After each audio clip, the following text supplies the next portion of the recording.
Welcome to the Making of Me podcast, where we explore stories of resilience, transformation, and purpose.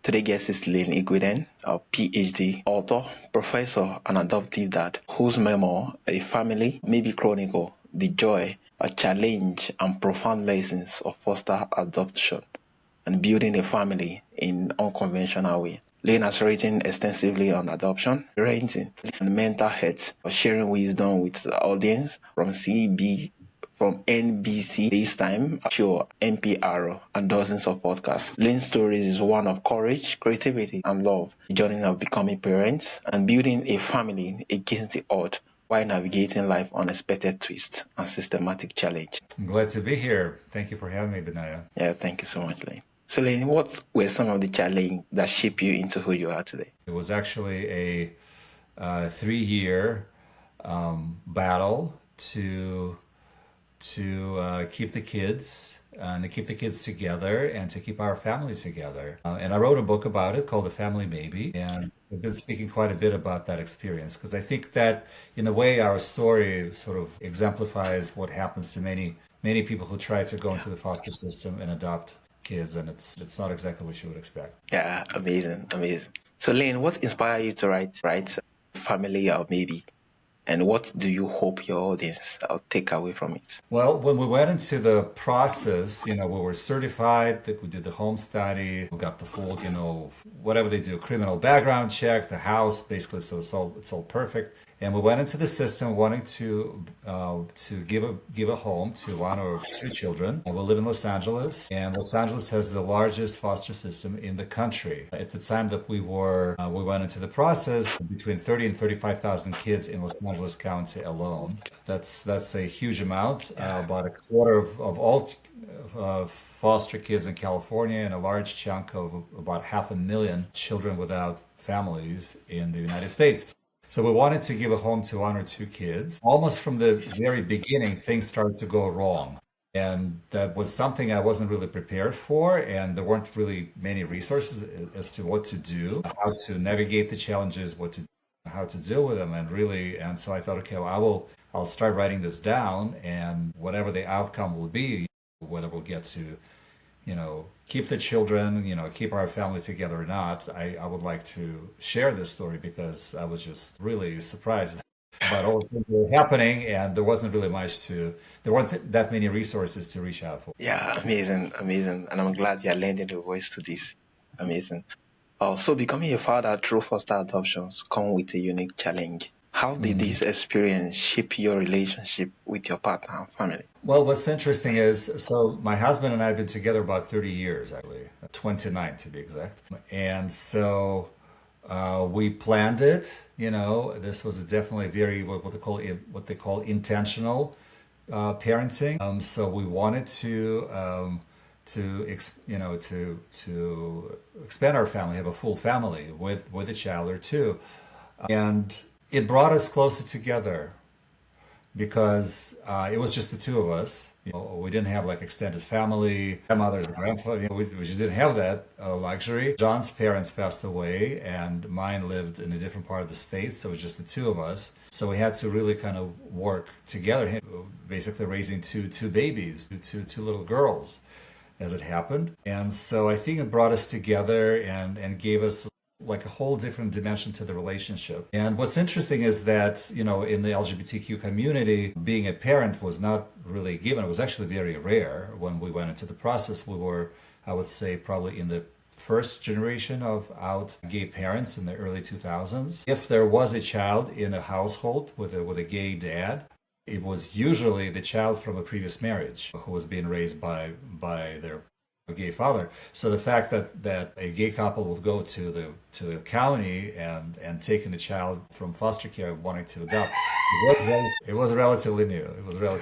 And so we had to kind of figure out a lot of things on our own how to. So yeah, I think because this was such a major undertaking for both of us, it brought us closer together. Yeah, amazing. So looking back, what do you wish you actually knew before starting the adoption process? Well, I wish I had learned more about the process. I wish I had really learned more about the complexity of the process because when a child is in foster care, when a child is what they call dependent of the court, what's the term? Not the guardian, the ward of the court. So there are many different people who are involved in the case, and each party has their own agenda, and so it becomes a very, very unpredictable and a very complicated situation in the children's court. And by the way, children's courts are really closed to public unless you are party to the case. Let's say you're a birth parent or a child or the attorney representing the child, or the attorney representing the county, the state. Then you cannot be in the courtroom because those are children's cases, unlike criminal court cases and civic court cases. So there isn't much. So general public really doesn't know what's happening behind the closed doors of children's courts in America, and in a way, my book sort of provided that window into the workings of the courtroom. Wow. Amazing. So Amazing. we didn't really have that. I wish we did. I wish I had researched more. We just kind of, we're very sort of, naive and clear-eyed, and maybe that was a good thing. Maybe nothing scared us. Yeah. But Yeah. yeah, Amazing. Yeah. Amazing. So how has the foster adoption system changed out since the early 2000s? And what challenge to adoptive family face today? well, what's interesting is that it hasn't changed all that much. And in the United States, as you probably know, when the child is taken out of their birth family, it's usually for a very, very significant reason. Because believe me, the state does not want your children. The state of California already has tens of thousands of children that they somehow have to manage, and it's a huge burden on the state. Social workers have hundreds of kids in their loads. Judges have hundreds of cases. Attorneys are stretched. The whole system is really stretched and burdened. They do not want a single more child in the system. So if they have to go in and remove a child, it's usually for an important reason. So when the child is placed in foster care, by law, we have a federal law, there's supposed to be a two-track process for the child. One is to return the child back to their birth family, and that's, of course, that's something we would all want. But at the same time, they're also supposed to start planning for the alternative track, or what they call the concurrent track, which is what will happen if it's impossible to send the child back within a certain amount of time. So unfortunately, what we saw was that all the attention was focused on track one, which was the birth parents, and there was very little support and very little place for anything about track two, which was us. And while the courts, the court hearings came and went, and kind of not reaching any sort of a conclusion, the children were growing up, and they were growing up with us.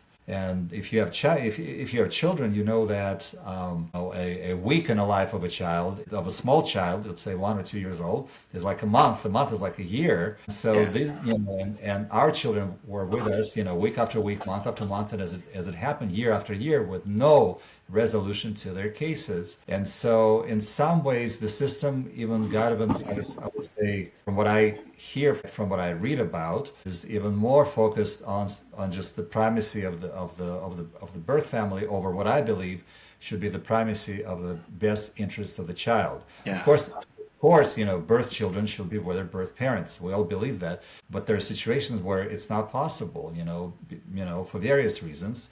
And in those situations, children should really be in the best interest of the child to really move them into the families that are willing to raise them and give them the future, give them the permanency and the support for, that they need. And that wasn't happening, and I strongly believe it still doesn't. Yeah, amazing. I wish I had some good news to tell you, but I think good news when it comes to my community, which is the LGBTQ community, because at the time we went into the process, like I said, we were like the first generation, we were a little bit under the radar, And so as basically our community gained equal rights all throughout the country, and as of 2016, I believe, with a Supreme Court decision, in all 50 states, so, people, men like me can apply and be checked and then and be approved for raising a child. So that's a good thing. That's a good thing. So I think that's wonderful because it opened many homes to many children, and also brought a lot of, I think, completion, depth. Can think about all these things, like new dimensions to the lives of gay men like myself. Yeah, amazing, amazing. Also, your memoir actually more like touch on mental health or mindful parents and spiritual growth. How has this practice helped you navigate the adoption journey? Well, mental health became an issue, I would say, because for I think I was more involved with what was happening with the kids from the legal side, Yeah, and the whole situation of raising the children who, like in the case of our younger daughter, were the only parents she's ever known. She was a newborn brought to our house by the social worker. And so as you're raising a child, you become attached to them. They become attached to yeah, you. And so this endless sort of uncertainty about what's going to happen to them, to us, was definitely taking a toll. And so I would say for me, the mental health issue was anger at the way we were treated, as sort of like as really nobodies in the process. Well, we were the ones who were real parents to these children all along. mm, While people debate that 30 miles away once every couple of months as to what should happen. In the meantime, 24/7, we are the ones who are their real parents. And to be treated like being, when you read my book, you'll see how we were treated. That was the level of unfairness, and that was. So what I did is actually I poured my anger into writing. It was like yeah, I'm going to write a book about this because this is unbelievable. This is unbelievable what the system is doing to all of us. And I would say it wasn't really working so well for the birth families either. And it's not really my story to tell their side, but I could strongly believe that it wasn't helping them either, because they needed to be able to heal and to be able to build themselves up and to become independent. I'm talking about the birth parents, not about yeah, the kids. yeah, So with all that in mind, it was like, this is crazy. So yeah, there was a lot of anger. But also, I would say, as I've been a dad now for over 20 years, I have tried to take maybe a slightly different approach to raising kids, maybe different from the way I was yeah, raised. yeah, I've been practicing mindfulness, meditation for several decades, and I'm trying to bring some of that in. And so some of the things, I like to talk about is things like, I was really looking at my children as sort of my teachers. And I want to learn from them. I want to learn from them about the world. I want to learn from about myself, because it's easy just to be reactive and then just kind of yeah, be on. But like, what is it that, I would say a little bit later on, like when one of my daughters was a teenager, and we were struggling with some things, and she finally yelled at me and she said, you don't understand what I'm going through. And but I'm like, kind of, I stepped back and I said, you know what? You're right. I don't. I'm not you. I'm not you. Why don't you tell me? Why don't you explain it to me? Because I don't understand. I'm not you. I'm not in your shoes. And why don't you? So that was one thing that I learned. Another thing I learned is that, especially because we were, it was not an oops, we were, yeah, we were pregnant. It was a very intentional decision for us. So I'm like, well, might as well enjoy it, right? So enjoy being a parent. That's another thing. And that means that it's not like some special occasions, taking them to Disneyland, which is, by the yeah, way, a very stressful experience for a parent. They're having fun. For a parent to take a child to like a crazy theme park on the weekend is not a very restful experience. No, I'm talking about just enjoy doing just regular day things, helping them put their lunch together, when you drive them to school, when you walk them, just kind of don't just kind of move on to the next activity, but notice that. And also, I think I kind of felt that, because our kids were so young, babies, I kind of got to relive, like to be a child again, yeah, see the world through their eyes. yeah, I remember like taking our kids to the aquarium for the first time, and our daughter was like just the sort of the sense of wonder, the joy when she was looking at this at these like colorful tropical fishes in the aquarium. yeah, And she's like,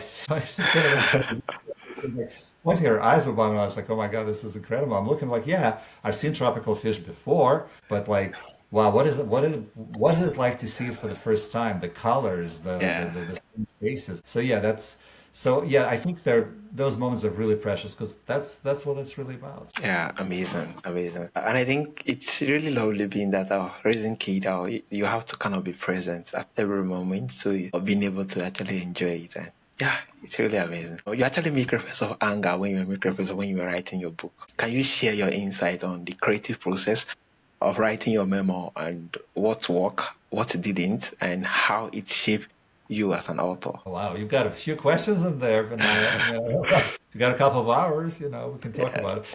No, I mean, I will give you some idea about it. So by training, I'm a linguist. I teach language and I teach art languages. I teach English and linguistics. I've written before this book. I've written quite a lot of nonfiction, but I've also done a lot of academic work and published quite a bit in linguistics specifically. Yeah. This was one book that I never planned to write. I never planned to write a memoir about becoming a parent. Yeah. It just, as I explained, that things started to go not in the direction that we planned, and I wanted to document that. So that made me want to write about it. And so during the process, I was keeping a very detailed diary, and I was basically like boxes I would throw all like faxes and court orders into and all that. And I thought, okay, once we're done, once we've go through the options, if it ever happens, or even if it doesn't happen, I will sit down and write it. So our process came to an end, and I couldn't write about it. It was so painful. I was so PTSD about it. Like we just came out of this battle that went on for years. That I was like, the last thing I wanted to do was actually deal with this all over again. You can imagine. So basically, all these boxes just sat in the garage for almost 4 years. I couldn't face it. And then I started to feel like I'm moving away from it. I'm gonna maybe I should revisit this a little bit. Let's see what's there. Maybe I'll write a short story about it. Maybe a few other things. So I went into the garage and started opening the boxes, looking at them, and then I started to put things together and then trying to look at that as okay. The thing about memoir writing is that this is not my autobiography. I was born here, No, it's specifically about this experience. So the challenge to me was to figure out like where do I begin? How do I bring the reader into the heart of our situation? And so picking that moment, which I did find the right moment, which is I call it curbside delivery, which is actually delivery of the baby by the social worker to the curb in front of our house. And that from that moment, I'm able to kind of move forward through the story, but also build up as to what happened before that, how we ended up not just with a newborn baby, but also with her older sister who is already living with us. And that's the very opening of my book. So that gave me a good beginning to work with. And so then editing it, and finally getting it to be published by a university press. So Wow, yeah. that's really amazing. Yeah, and I'm so glad you actually wrote the memo. So if my audience was to take one key lessons from your stories, what would you like it to be? The main lesson from my story, I think like there are two of them I'm thinking about. I'll just give you both. And You can one give it to. is I encourage you to read my book, of course. I'm an author. And it's really not about selling the book. Believe me, the press is taking all the money. I just want to Yeah. get the story out. I think it's an incredible story, very dramatic story, which goes pretty quickly. It's kind of a parenting thriller, if you will. So, but while you're reading this, I don't want you to be discouraged by things that you will encounter because I do believe that I think the story actually tells you that if you persist, if you believe in something very strongly, you'll make it to the other end. And so do I always tell people that if you are thinking about bringing a child from foster care into your home, do it. If you're thinking about adopting a child, do it. Don't be discouraged by just learn about things. But believe me, if we could do it, you could do it too. Yeah. You could do it too. Amazing. And so that would probably be the biggest takeaway from my book. Yeah, amazing, amazing. So Lane, for my audience who wants to connect with you and learn more about you, how can they reach out to you and where's the best platform? Well, if my story is of interest to you, you can actually find my book. It's called The Family Maybe. You can find it on Amazon, Bookshop, Barnes and Noble. So it's anywhere you can get a book.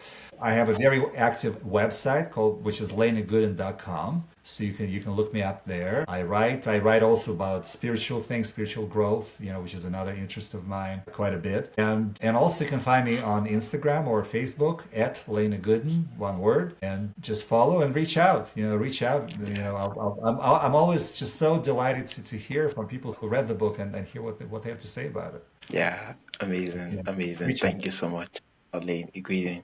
Your journey shows that our parenthood and life can be transformative adventure filled with challenge that shape us into who we are meant to be.